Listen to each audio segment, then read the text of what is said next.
সব তৈরি হয়ে গেছে বৌমা? হ্যাঁ বাবা ঠাকুর, সব হয়ে গেছে। এখন আমরা পরের অনুষ্ঠানের ব্যবস্থা করব। আমাদের পরিবারের এইটা খুবই গুরুত্বপূর্ণ অনুষ্ঠান। এবার পরিবারের গুরুজনরা নতুন বৌমাকে ত্রিধন দান করে। এই ধন রীতি মেনে আমাদের পরিবারের এক বৌমা অন্য বৌমাকে দান করে। দাদু, ওই স্ত্রীধন কোথায়? আমাকে দেখাবে না? সিন্ধুকে রাখা আছে আমাদের পরিবারের খানদানি গয়নার সঙ্গে। আমি আনতে বলেছি, এখন এসে যাবে। যদি সবকিছু তৈরি থাকে তো নতুন বৌমা কোথা গেল? ডাকো কে। নিশান্ত বাবা, হ্যাঁ, তুমি গিয়ে বৌমাকে নিয়ে এসো। এবার এই চাকরের কাজটাও আমাকে দিয়ে করাবে। হ্যাঁ, এক্ষুনি যাচ্ছি।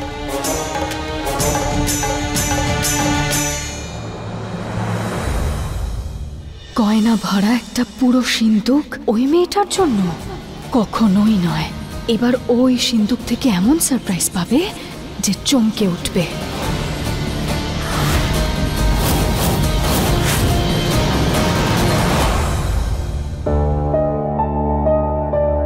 চলো, দাদু নিচে নিয়মের জন্য ডাকছে। শুনুন না, গ্রামের লোকজন যা যা করেছে তার জন্য আমি আপনার কাছে ক্ষমা চাইছি। আমার গ্রামের লোকজন যা যা করেছেন সেগুলো একদমই উচিত হয়নি করা। এরকম আবার কেউ করে নাকি? হ্যাঁ, গ্রামবাসীরা খুব অন্যায় করেছে, কিন্তু জানেন আমাদের মধ্যেই কেউ আছে যে ওদের সাহায্য করছে, ওদেরকে উস্কাচ্ছে। আরে আমি তো বলবো মেরে ফেলো। আরে এই হলো একটা সামান্য পুরস্কার, এটা নিন আর কাজটা শেষ করুন। আমি এটা দেখতে পারিনি যে ওদেরকে কে এখানে নিয়ে এসেছে, কিন্তু সেই মানুষটার জন্যই আমার গ্রামের লোকজন সাহেব বাবুকে মারতে চাইছে। আর রাতের বেলা ওই লোকটা সাহেব বাবুকে মারার চেষ্টাও করেছিল। আমি যদি একবার ওকে হাতে পাই, কিছুতেই ছাড়বো না ওকে, যেভাবেই হোক শাস্তি দেওয়াবো। তুমি ঠিকই বলেছ, ভুল হয়েছে। তুমি কোনো চিন্তা করো না, আমি খুঁজবো ওনাকে। আর আমি ততক্ষণ থামবো না যতক্ষণ না ওনাকে খুঁজে পাবো। তুমি কোনো চিন্তা করো না। এখন চলো আমার সঙ্গে, আসলে নিচে তোমার জন্য অপেক্ষা করছে সবাই। একটা কথা বলবো, আপনি না খুব ভালো মানুষ। আমাকে সাহায্য করার জন্য ধন্যবাদ। আচ্ছা, আপনি নিচে যান, আমি আসছি।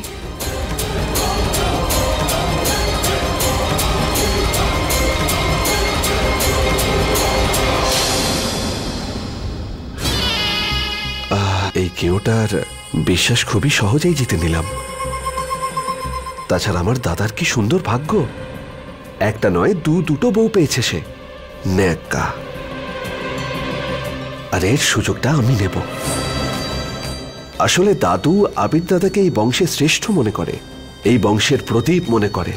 কিন্তু যখন দাদু এটা জানতে পারবে যে ও এখন দুটো বউ নিয়ে ঘুরছে, দাদু ওকে নয় আমায় ওর জায়গাটা দিয়ে দেবে।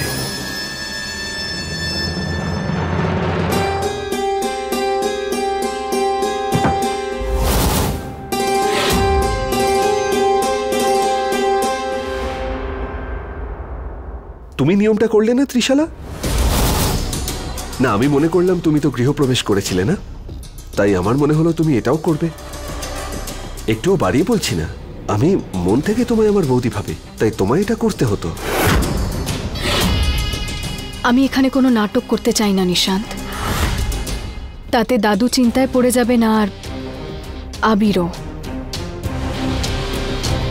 তুমি কত ভাবো সবার জন্য, কি উচ্চ বিচার ক্ষমতা তোমার। এই বংশের বউ হওয়ার যোগ্যতা শুধু তোমারই আছে। বাহ, খুবই উচ্চ বিচার।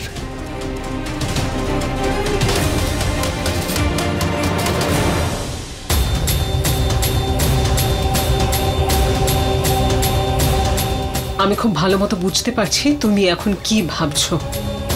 তুমি নিশ্চয়ই ভাবছো যে এই সমস্ত নিয়মগুলো ওই বিধি তো বেচা মেয়েটার সঙ্গে হচ্ছে, সেগুলো তোমার সঙ্গে হতে পারত। এই সমস্ত স্ত্রীধন বিধির নয়, এগুলো সব তোমার ত্রিশলা। আর এমনটাই হবে। আমি তোমাকে কথা দিচ্ছি, এই স্ত্রী ধনের ওপরে ওই মেয়েটার কোনো অধিকার থাকবে না। ওই সিন্ধুকে আমি ওকে হাত দিতেও দেব না। আমি যে কোনো একটা বাহানা বানিয়ে বিধিকে ওই সিন্ধুকের থেকে দূরে রাখবো। না মা, দেখতে দিন ওকে ওর ভাগ্যে কি আছে, খুলতে দিন ওকে ওই সিন্দুক। কারণ যখন ও খুলবে এই বাড়িতে আর থাকতে পারবে না, হয়তো হাসপাতালে যাবে, নইলে সোজা শ্মশানে।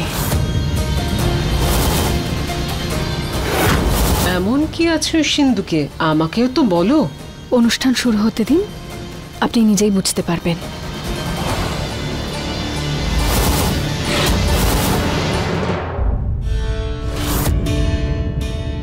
সাহেব বাবু আমাকে দেখার আগে এই গয়নাগাটি আমার খুলে ফেলা উচিত।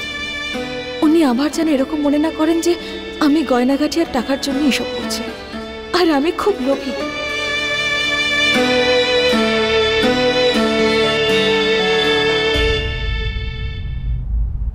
বাবা ঠাকুর, নতুন বৌমা এসেছে।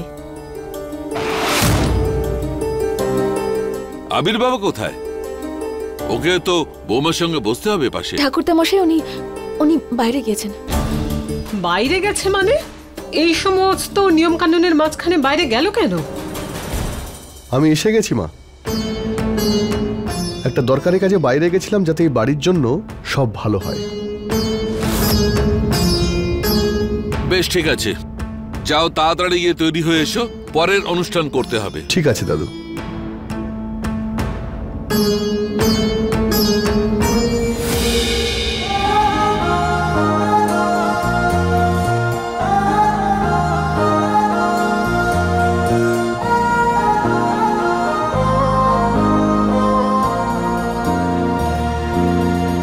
বিধি, যাও আবিরের কাছে গিয়ে বসো।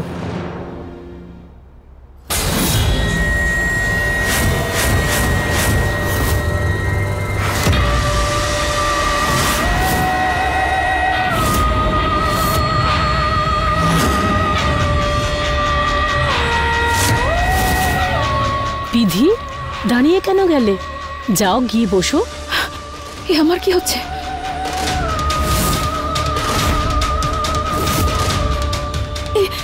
সাহেব বাবুর পাশে কে বসে আছে ওখানে?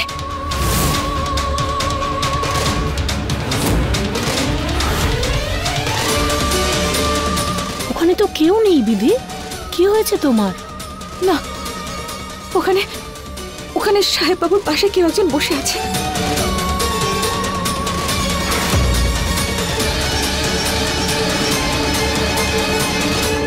বৌমা শোনো। হ্যাঁ, কি হয়েছে?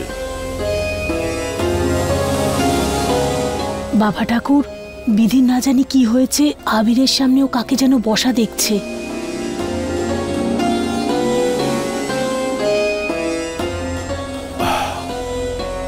আমাকে বিধির কাছে নিয়ে চলো।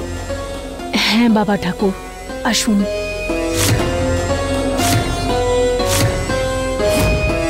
আমি বিধির সঙ্গে কথা বলছি, তুমি মিষ্টি নিয়ে এসো। আচ্ছা। বিধি বৌমা, তুমি যেটা দেখতে পাচ্ছ ওটা কালো ছায়া। ওই কালো ছায়া যে পূর্বজন্মে ভানু দিদির জায়গা নিয়েছিল। কে সে ঠাকুরদা মশাই? ওর নাম মুখে আনতে চাই না। তুমি চোখ বন্ধ করো আর অম্বি মাতার ধ্যান করো। কালো ছায়া নিজেই দূরে চলে যাবে।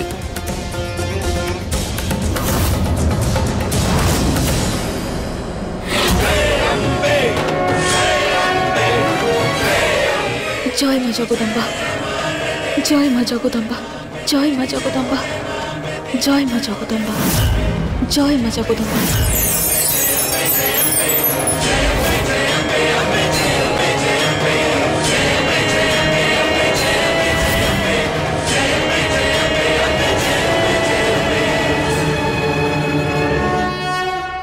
চলে গেছে? হ্যাঁ ঠাকুরদা মশাই। এবার তুমি আবিরের পাশে গিয়ে বসো।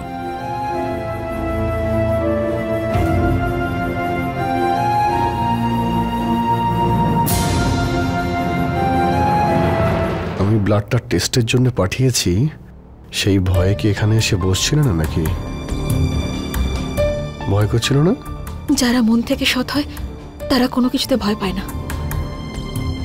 আর যখন ব্লাড রিপোর্টটা আপনি পেয়ে যাবেন তখন সত্যিটা কি সেটা আপনি নিজেই জানতে পেরে যাবেন।